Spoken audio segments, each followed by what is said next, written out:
accueillir tout de suite pour la question Bastien. Bastien, merci de nous retrouver. Bastien, vous avez pris l'habitude, c'est le petit texte, la question, on vote. Alors bonsoir. Aujourd'hui, les constructeurs automobiles n'ont jamais dépensé autant de leur budget publicitaire pour la promotion des SUV. Aujourd'hui, une maison de haute couture a défilé en plein désert marocain alors que la sobriété est au centre des discussions.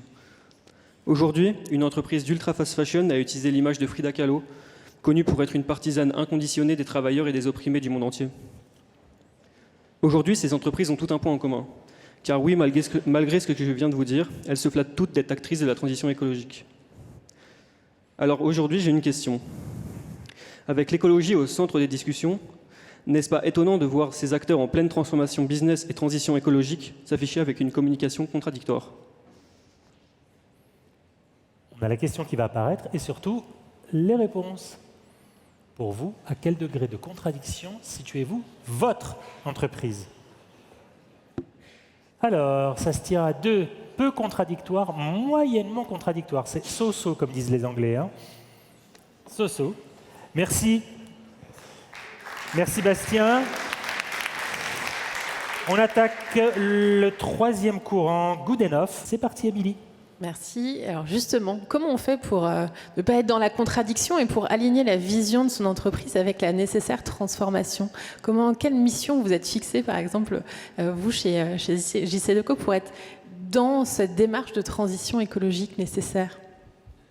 Alors c'est sans doute plus facile quand, en fait, on a un fondateur qui, il y a 58 ans, a mis la sobriété au cœur de son business model. Il ne l'a pas fait en matière de développement durable, ça n'existait pas vraiment il y a 58 ans, mais parce qu'il avait peu de moyens, il a été sobre dans la consommation des matières premières pour construire ses abribus.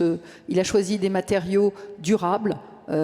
Certains abribus ont plus de 40 ans. La fonte, le verre sont des matériaux qu'on peut éternellement recycler et réemployer. C'est quelqu'un qui a tout de suite eu la préscience, par exemple, on a parlé tout à l'heure de l'économie du partage. Ça ne s'appelait pas encore comme ça quand on lance les premiers vélos en libre-service en 2003.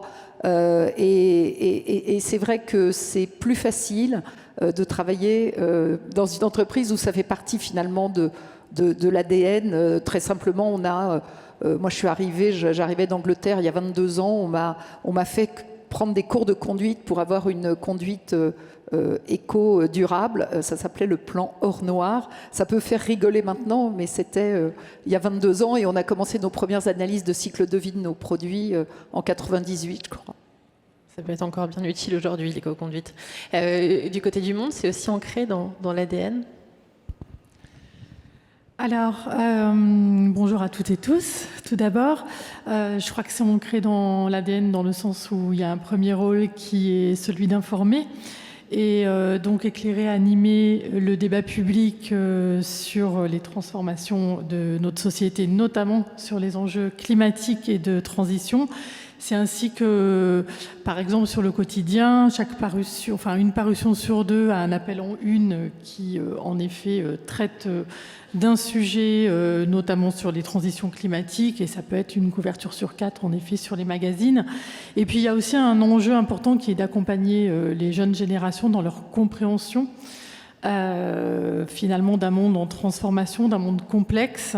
On a parlé d'éco-anxiété tout à l'heure aussi, et pour cela il faut leur donner une information qui soit la plus fiable et la plus complète sur ces sujets de transition.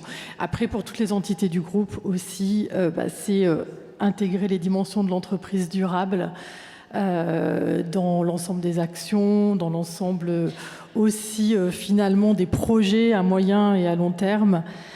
C'est des investissements avec, par exemple, un bâtiment de qualité environnementale. C'est des investissements aussi dans des compétences, notamment sur les sujets RSE. Et puis, compte tenu de nos outils industriels, bien sûr, c'est une recherche permanente d'optimiser finalement l'empreinte carbone du papier et d'appliquer la même logique sur le digital, avec une obsession de rendre le moins énergivore possible l'ensemble des pages qui sont affichées. On voit que ça irrigue l'ensemble de l'entreprise. Peut-être, Stéphanie, vous nous présenter Greenwiz, parce que je ne sais pas si tout le monde connaît ici l'entreprise, et puis la vision assez iconoclaste qu'elle porte depuis sa création. Oui, alors bonsoir à tous. Je travaille pour la société Greenwiz. Nous, on a été fondé en 2008 par Romain Roy, qui est le directeur général de la société. Il a monté cette entreprise avec la volonté en fait, de démocratiser l'accès à la consommation responsable en le faisant via le biais d'un site e-commerce. Donc aujourd'hui, on est leader, on est du e-commerce sur la partie bio et produits éco-responsables via une activité de retail et également de marketplace depuis un peu plus d'1 an. Nous, notre mission, en fait, c'est dans notre ADN depuis toujours. On existe car on veut démocratiser la consommation responsable. Et cette mission, on l'a inscrite dans nos statuts. On est devenu société à mission depuis un petit peu plus d'1 an, en se donnant comme objectif de démocratiser la consommation, d'engager nos collaborateurs parce qu'on ne peut rien faire sans eux, et aussi d'optimiser notre activité sur la partie carbone et biodiversité. Donc la mission, elle est au cœur de la stratégie, elle est au cœur du comité de direction et elle se retrouve à tous les échelons au sein de l'entreprise. C'est ce qu'on appelle une société impact native, c'est ça.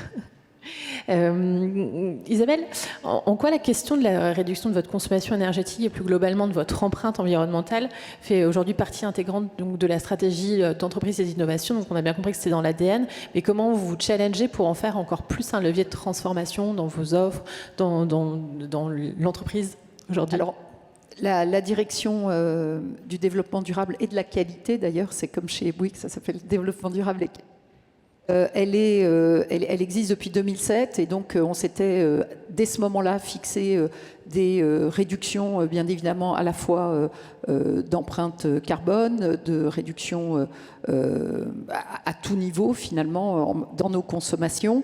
Les chiffres sont très significatifs. Alors on a une centaine d'ingénieurs qui travaillent finalement avec, c'est Sylvia qui en parlait tout à l'heure, avec les téléviseurs. Nous on a tous nos équipements, comment on les conçoit, comment on les conçoit de façon plus optimale en matière de réduction de coûts énergétiques. Ce sont des choses comme la LED, bien sûr, qui nous ont permis de réduire entre 2014 et 2021 de plus de 70% nos consommations électriques et puis de 80% nos empreintes. Ce sont des choses toutes simples. L'abribus, maintenant, eh bien, s'il n'y a personne dessous, c'est pas la peine de l'éclairer. On n'a pas attendu les décrets de sobriété pour éteindre les digitaux la nuit, bien sûr, entre 1h et tous ces sujets sont repris. Je pense que ce qu'on peut se dire aujourd'hui, c'est que c'est un travail itératif, en fait. Il ne faut jamais se dire qu'on a fini, il y a toujours encore mieux à aller chercher. Nous, on a plus de 1700 fournisseurs en France. Et tout le travail, aujourd'hui, dans le scope 3, eh bien, c'est de les embarquer avec nous. Ce sont certaines des ETI, mais il y a énormément de TPE, il y a énormément d'artisans. Et l'idée, c'est d'emmener tout le monde en chemin avec nous dans le cadre de notre plan 2030. On est déjà, on participe depuis l'année dernière à la neutralité carbone planétaire en France. Ce sera le cas du UK cette année. Cette notion d'amélioration continue, c'est aussi au cœur de votre stratégie chez Greenwiz et notamment vous travaillez même sur un nouveau modèle d'entreprise à visée régénérative. Est-ce que vous pouvez nous expliquer un peu en quoi ça consiste ? Oui, alors je vais essayer de le faire avec mes mots. Donc une entreprise avec un business model à visée régénérative, c'est une entreprise qui va permettre aux vivants d'exprimer son plein potentiel et donc de replacer la biodiversité, en tout cas l'impact qu'on a sur la biodiversité au cœur même des préoccupations de l'entreprise. Et donc de construire une stratégie tout autour de ça, en adoptant des modèles qui sont par exemple l'économie de la fonctionnalité et de la coopération, en travaillant avec ses parties prenantes en fait pour aller vers ce business model à visée régénérative. Nous, en fait, on s'est pris une claque il n'y a pas longtemps. On a participé à la Convention des entreprises pour le climat. Donc, c'était 150 entreprises qui sont réunies sur un programme de 10 mois. On est arrivé en se disant, bon, on n'est pas les pires, on devrait s'en sortir. Et finalement, dès la session 1, on s'est quand même pris notre claque climatique. Et ça, c'était assez beau à voir. Et on a produit une feuille de route, parce que c'était l'engagement qu'on avait tous en tant que participants. Et on a produit cette feuille de route en se disant, OK, comment est-ce qu'on peut faire mieux? Comment est-ce qu'on peut aller au-delà de la simple stratégie RSE, donc ce qu'on a appelé la RSE à la papa dans la CEC. Et du coup, on s'est dit, OK, on va pousser ça. C'est là qu'on a parlé du modèle de location, qu'on pousse un peu le cahier des charges des produits qu'on vend aujourd'hui sur le site et qu'on se forme. On se forme grâce à l'Institut Lumia, en fait, pour justement être capable de pousser ce modèle et de l'accomplir et de continuer dans la transition dans les années qui viennent. Et Vincent en a parlé tout à l'heure, un des premiers produits de tout ça, c'est la mise en place d'un système de location, c'est ça, pour la périculture?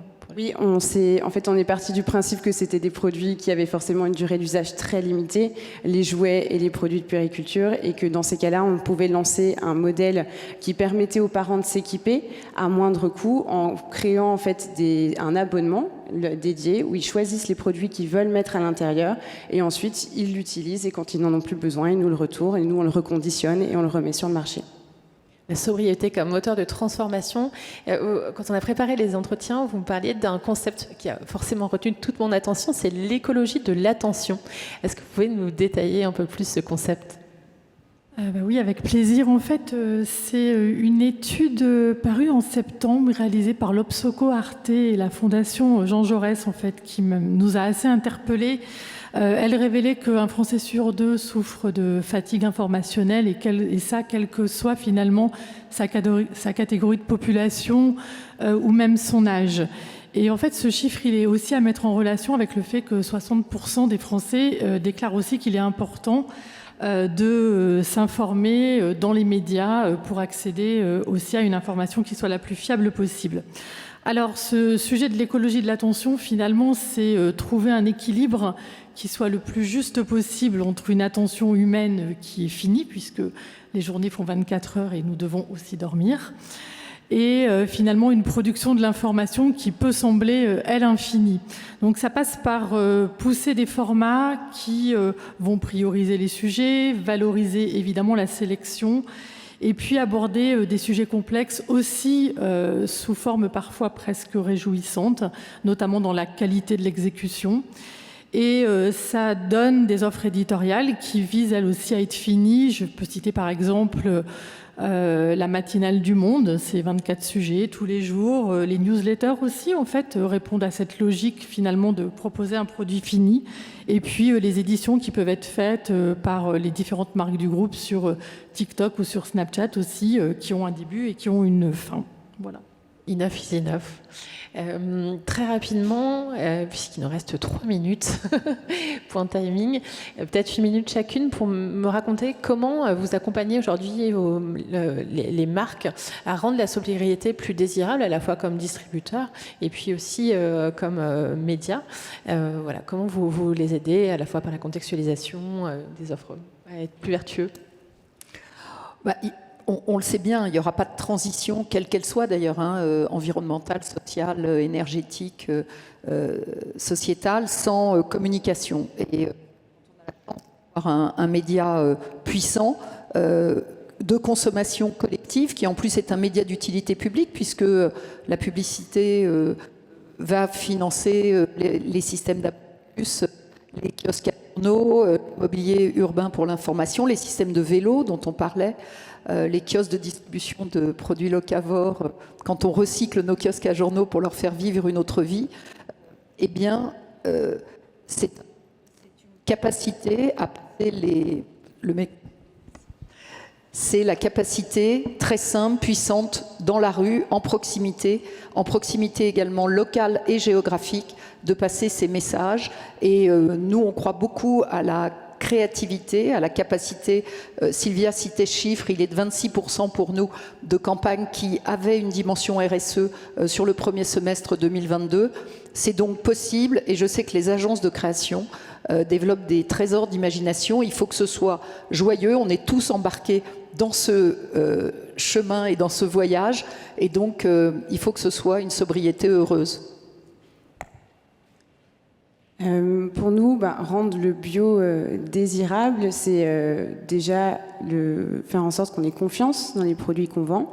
Donc c'est pour ça qu'on a un cahier des charges très restreint, très contraignant, qui s'appuie sur des labels, et on va beaucoup travailler sur notre marque propre, justement pour travailler sur le prix, parce qu'en fait, il faut aussi passer par l'accessibilité des produits.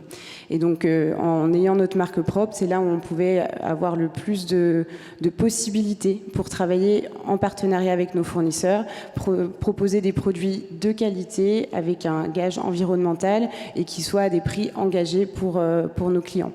Et ensuite, la question de la désirabilité, finalement, elle est bien plus vaste. Est-ce que avoir un produit désirable ou une offre désirable, c'est quelque chose de cool? Est-ce que c'est quelque chose de tendance? Ou est-ce que finalement, c'est pas ce qu'on doit tous désirer au fond de nous, donc avoir un avenir souhaitable, soutenable, et dans lequel on doit tous vivre? Donc ça, c'est la question ouverte, mais je pense qu'on peut finalement allier les deux. Et il paraît que c'est un truc de boomer d'avoir un nouveau téléphone et qu'on préfère du reconditionné. Elisabeth, je vous laisse le mot de la fin. Mais très bien. Alors, le rôle, beaucoup de choses ont été dites, mais il est beaucoup de partager aussi ce qu'on peut mesurer, les retours qu'on a de nos audiences au travers d'études et notamment des études qui montrent les attentes que peuvent avoir les audiences vis-à-vis des marques sur ces sujets de transition. Donc il y a bien sûr en effet un rôle de partager pour nous ces études, de faire des offres qui soient le plus en phase possible aussi avec vos attentes à vous et les diffuser dans des contextes qui soient favorables. Je parlais en effet de cette écologie de l'attention. Et puis bien sûr la mesure, notamment des empreintes carbone, des solutions de communication que nous proposons avec une approche collective. Sylvia en a parlé. En effet, il faut qu'on puisse travailler sur des référentiels et puis parler collectivement sur l'ensemble de ces sujets.